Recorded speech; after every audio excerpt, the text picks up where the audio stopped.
నమస్తే అండి విజ్ఞాన్ గారు. నమస్తే. ప్రస్తుతం రేవంత్ రెడ్డి గారు అసెంబ్లీలో అల్లు అర్జున్ గారికి అరెస్ట్‌కి సంబంధించి ఆ రోజు ఎపిసోడ్ ఏం జరిగిందో దానికి సంబంధించి స్పందించారు. కాస్త సీరియస్‌గానే మాట్లాడారు కూడా. రైట్. తెలుసు మీకు ఆయన ఏమన్నారు ఏంటనేది. ఏం చెప్తారు? ఓవరాల్‌గా ఏంటంటే ఎందుకో అసెంబ్లీలో టాపిక్ రైజ్ అయింది. హ్మ్. ఆయన తప్పు చేశాడు కాబట్టి పోలీసులు అరెస్ట్ చేశారని సీఎం గారు చెప్పుకొచ్చారు. And at the same time మన వీళ్ళెవరు ప్రతిపక్షంలో ఉన్న ఈ కేటీఆర్ ఆయన చేసిన హడావిడిని కూడా చెప్పారు. మరీ సిగ్గు లేకుండా ఇలాంటి రాజకీయాలు కూడా చేయాలా అని చెప్పి వాళ్ళందరికీ కూడా గట్టిగానే కౌంటర్ ఇచ్చాడు. ఇప్పుడు ఇదంతా జరిగింది అసలు విషయానికి వస్తే కోమటిరెడ్డి గారు సినిమాటోగ్రఫీ మంత్రి గారు ఒక సంచలన ప్రకటన అయితే విడుదల చేశారు. ఏంటంటే ఇక మీదట తెలంగాణలో హ్మ్. కాంగ్రెస్ ప్రభుత్వం ఉన్నంత కాలం ప్రీమియర్ షోలు, బెనిఫిట్ షోలు, ఇంకా దాన్ని ఏదో అంటారు టికెట్ రేట్ల పెంపు హ్మ్. ఉండవు బంద్. అని చెప్పారు. దీంతో ఒక్కసారిగా ఇండస్ట్రీ ఉలిక్కిపడింది. నెక్స్ట్ సంక్రాంతి తెల్లారితే గేమ్ చేంజర్ దిల్ రాజుకి నిన్ననే శాలువ కప్పారు. దిల్ రాజు హాయ్ చిట్టి అని. అవును. ఇప్పుడు తెల్లారేసరికి ఆయన 2 సినిమాలు ఉన్నాయి నీకు అన్ని కట్ అంటున్నారు. హ్మ్. అంటే ఇప్పుడు ఆయనకి సంపాదనలో చాలా వరకు గండిపడుతుంది. నిజంగా సినిమా హిట్ అయితే 100 రోజులు ఆడుద్ది. లేదు అంటే ఇంకంతే సంగతి. అంటే హిట్ అయినా ఫ్లాప్ అయినా అట్లీస్ట్ మొదటి రోజు మినిమం దండుకుందాం అనుకునే వాళ్ళకైతే ఇది చాలా ఇంకా గుండె బరువయ్యే న్యూస్ అని చెప్పుకోవాలి. ఈ మధ్య కాలంలో కోట్లు కోట్లు పెట్టి బడ్జెట్లు పెంచేయడం వలన ఈ బెనిఫిట్ షోస్ లేకపోతే టికెట్లు పెంచుకోవడం వల్లనో అట్లీస్ట్ వాళ్ళు మరీ లాస్ కాకుండా కాస్త సేఫ్‌లోకి వచ్చేస్తున్నారు హ్మ్. ఇప్పటి వరకు. మరి ఇప్పుడు ఒక్కసారిగా బెనిఫిట్ షోస్ ఇవన్నీ తీసేయడం వల్ల సినిమా మంచిగా ఉంటేనే అదే టికెట్ డబ్బులు కొనుక్కొని ప్రజలైతే సినిమా చూసే అవకాశాలున్నాయి. మరి సినిమా బావుంటే అంటే బాగుంది, బాలేదని మనం అనలేం గానీ, నచ్చితే వాళ్ళకి నచ్చితే. అదే అవును. ఆళ్ళకి వాళ్ళకి నచ్చితే నచ్చితే. చూడాలి. ఇప్పుడేంటి ఇక సంక్రాంతికి చాలామంది అనుకుంటారు బెనిఫిట్ షోస్ ఉంటాయని. పొద్దున 11 గంటల షోకే ఎళ్ళాలి. హ్మ్. 8 గంటల షోలు గూడా ఉండవు ఐమాక్స్‌లో. 9:30 షోలు ఉండవు. 11కేగా స్టార్ట్ మార్నింగ్ షో. నాకు ఐడియా లేదు. ఇప్పుడు రోజు 4 ఆటలు అంటే 11, 2, 6 and 9 if I am not wrong. Okay. అటు ఐడియా లేదు ఇటుగా. నాకు. మ్యాట్‌ని 2:30కి ఏదో స్టార్ట్ అవుతది. ఇది 5:30, 6 ఆర్ 6:30 రాత్రి 9, 9:30 మర్చిపోయాం ఈ 4 గంటలవి. హ్మ్. సో, అంతే. ఇంకంతకు మించి ఓ షో అటేసుకుంటా అన్నా కుదరదు, ఇటేసుకుంటా అన్నా కుదరదు. వీళ్ళు చెప్పే రీజన్స్ ఏంటంటే, ఎందుకు ఎప్పటినుంచో నా రోజు 4 గంటలని పెట్టారు అంటే, 11 గంటల వరకు ప్రపంచం అంతా నిద్ర లేచి ఇట్లా ఉంటది.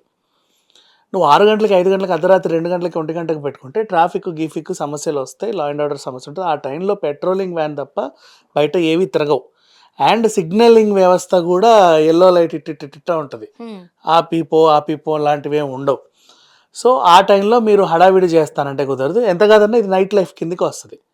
అట్లంటే నైట్ లైఫ్ ఓపెన్ చేస్తాం గదా! మార్కెట్లు, గిర్కెట్లు అన్నీ గూడా. ఎవరైనా రావచ్చు, ఎటన్నా తిరగొచ్చు. 24 అవర్స్ ఉంటది. ఓన్లీ సినిమాకి మాత్రమే ఎందుకు? మిగతా వ్యాపారాలకు లేని ఫెసిలిటీ సినిమాకి మాత్రమే మేము ఎందుకివ్వాలి? అప్పుడు మిగతా పరిశ్రమలు గూడా మమ్మల్ని అడుగుతున్నాయి. ఏమని? అంటే వాళ్ళు చెప్పిన రీజన్. హ్మ్. మిగతా పరిశ్రమలు గూడా అడుగుతున్నాయి.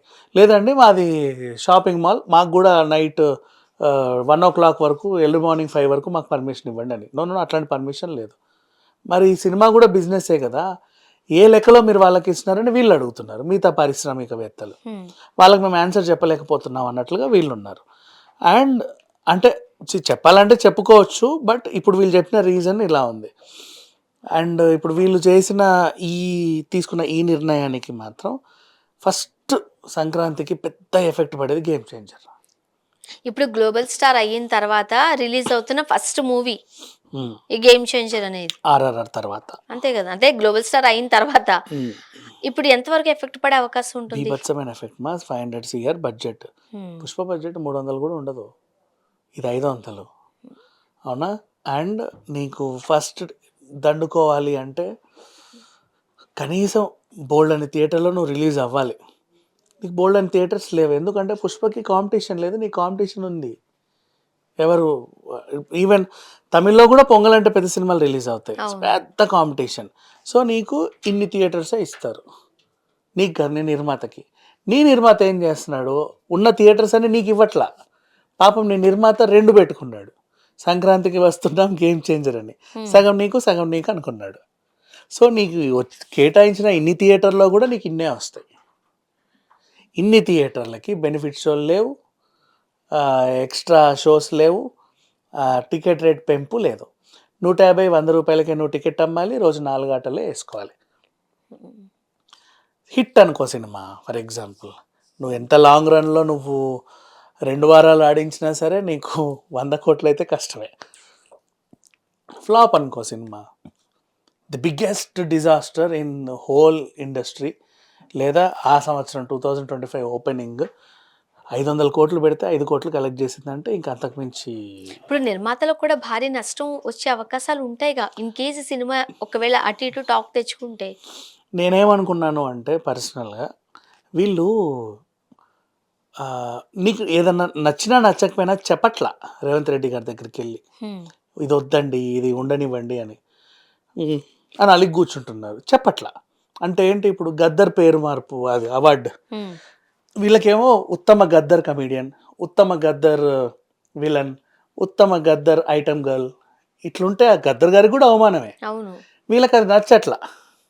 సో నచ్చలేదని చెప్పు వెళ్ళి, సార్ సీఎం గారు మీరు అదేదో అన్నారు కదా, మాకెందుకో కొంచెం నచ్చట్లేదండి, ఇంకేదన్నా పేరు పెడతారా ప్లీజ్, ఏమనుకోవద్దు, కావాలంటే గద్దర్ గారికి పేరు మీద ఒక లైఫ్ టైమ్ అచీవ్మెంట్ అవార్డు ఒకటి ఇవ్వండి, మిగతా వాటికి ఏదన్నా పాలపిట్టో లేకపోతే ఇంకేదన్నా బతుకమ్మ అవార్డు ఏదో ఒకటి పెట్టేసి మేము తీసుకుంటాం.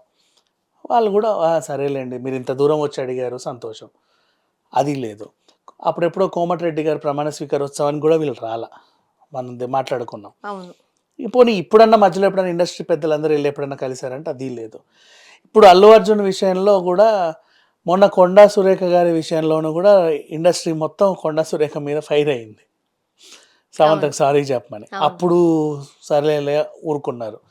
ఇప్పుడు నాగార్జున ఎన్కన్వెన్షన్ విషయంలోనూ కూడా ఇండస్ట్రీ పెద్దగా రేవంత్ రెడ్డి గారిని కలిసింది. నిజం చెప్పాలంటే మీరు అంటుంటుంటే చాలా రకాల ఇన్సిడెంట్స్ ఇప్పుడు ఇండస్ట్రీకి సంబంధించి కాస్త బాధ పెట్టేలాగాను, కాస్త పాజిటివ్ వైబ్ లేకుండాను ఉన్నా ఎందుకు ఇండస్ట్రీ పెద్దలు మాట్లాడట్లేదు, స్పందించట్లేదు? ఏదో అడపాదడప ఒకరిద్దరు ట్వీట్లు పెట్టడము, లేకపోతే వాళ్ళు అనుకుంటుంది చెప్పడము తప్పితే వెళ్ళొచ్చు కదా, ఒక గ్రూప్ ఆఫ్ పీపుల్ వెళ్ళి మాట్లాడొచ్చు కదా. తెలుగు ఇండస్ట్రీ ఉన్నప్పుడు పెద్దలందరూ మాట్లాడారు, ఆ మాట్లాడిన పెద్దలందరూ ఆంధ్ర వాళ్ళే. తెలంగాణ పెద్దలు ఎవరు మాట్లాడట్లా. అదే పోనీ మాట్లాడగలిగే శక్తి ఉన్న వాళ్ళు కూడా ఉన్నారు, కానీ వాళ్ళు వెళ్ళి పుల్లలు పెట్టి వస్తున్నారు. ఈ బండ్ల గణేష్ ఉన్నాడుగా, ఆయన పెట్టిన దరిద్రం సంఘం ఇక్కడ దాకా వచ్చింది. రేవంత్ రెడ్డి గారు హీ హ్యాపీ బర్త్డే అని వెళ్ళావు, అదేదో పుష్పగుచ్చం ఇచ్చి ఆడ కాసేపు ఈడ కాసేపు కూర్చొని కార్ ఎక్కి ఇంటికి చావచ్చుగా. అలా కాకుండా మా వాళ్ళకి టికెట్ రేట్లు పెంపడానికి అండ్ ఎక్స్ట్రా షోస్కే మీరు గుర్తొస్తారండి, మీ పుట్టినరోజులు మా వాళ్ళకి అసలు గుర్తుండవని పెంట పెట్టి వచ్చాడు. ఎలా ఉంటుంది చెప్పు, బర్త్డే రోజే అంత మాట అంటే అవసరమా? మన వాళ్ళు ఇలా ఉన్నారు. అంటే ఒక దగ్గరికి వెళ్ళాలంటే మా వాళ్ళు ఎవరు రాలేదండి, ఇండస్ట్రీ తరఫున నేను వచ్చాను, మా అందరి తరఫున మీకు హ్యాపీ బర్త్డే అని చెప్తే బాగుండేది. ఇక్కడ ఉన్న తలకాయలు కూడా అలాగే ఉన్నాయి చండాలంగా, ఎవడి మాట ఎవడు వినట్లా.